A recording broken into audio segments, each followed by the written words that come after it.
Hi, this is Brian with Geeking Akron, and now that I think that I have all my audio difficulties out of the way, I wanted to say that this is the Monday before Thanksgiving, and of course we're all looking at, or most of us anyway, are looking at kind of a short week, and hope you have the best of holidays coming up.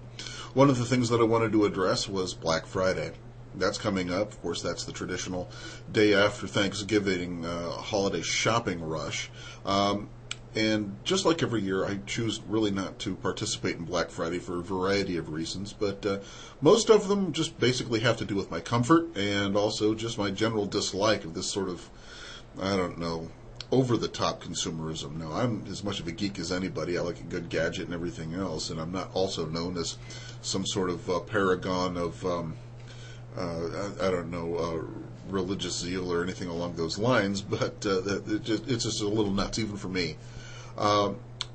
When you get down to just the basic, the whole thing behind Black Friday is I just do not want to get up at 4 o'clock in the morning to stand cheek by jowl next to a bunch of over-enthusiastic grandmothers, a bunch of cranky children who have been gotten up way too early and are too overly excited to boot, and just to finally make it through some sort of long line into a store and then have the luxury of having my spleen kicked in because someone else thought that I might be reaching for some item that they figured might be low on inventory or something along those lines.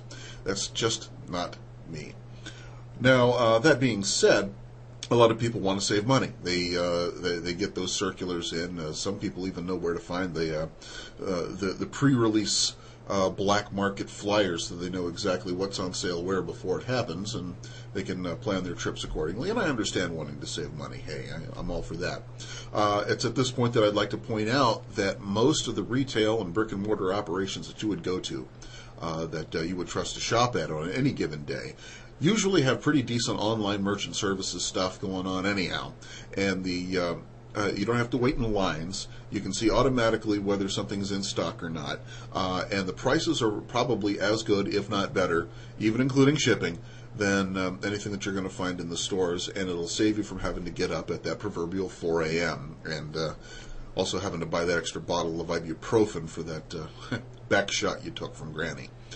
Anyways, there's another thing that they've been doing lately, and I'm not sure where I stand on this. I was shopping with my wife over at Target this weekend, and there was an end cap, an aisle end cap, that had what appeared to be at first blush gift cards that were on there for various things. But as I got closer, I could actually tell that they weren't gift cards for anything that was out yet, but what they were item reservation cards that you could actually purchase for $1, which I don't know where I stand on this, really. What it was is stuff like the Avatar video game and a couple other things that were there. They weren't actually out, they weren't released yet, but for $1 you could buy what looked like a gift card, and then you would have your item reserved when it got there. Well, if you look at, like, say, concert industry and concert promoters, these are people who are famous for being to wrangle every last penny and extra dollar and dime for the most outrageous of reasons.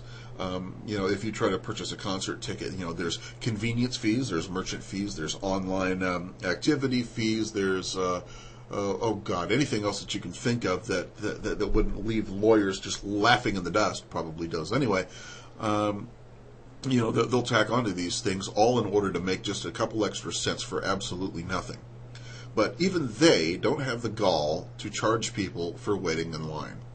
And that's where I'm a little bit off on this whole thing.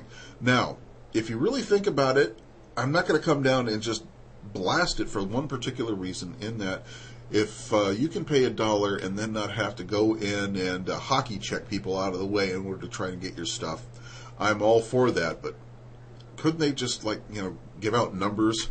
How you're number 49 in place or something along those lines.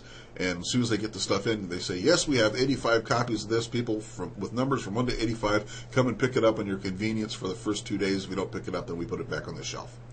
But now they're charging for it. So, again, I don't know where I stand on it, but it just irks me viscerally.